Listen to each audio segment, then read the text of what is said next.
கருப்பாயி வெளுத்தது ஏன் கருப்பாயி தொட தொட தொட மாட்டேன் தொட்டா நானும் விட மாட்டேன்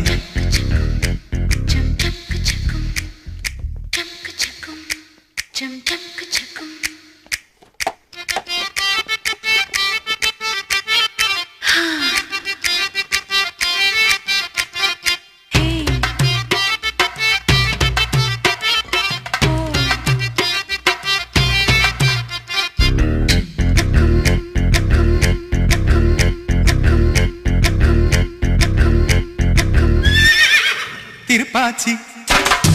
திருப்பாச்சி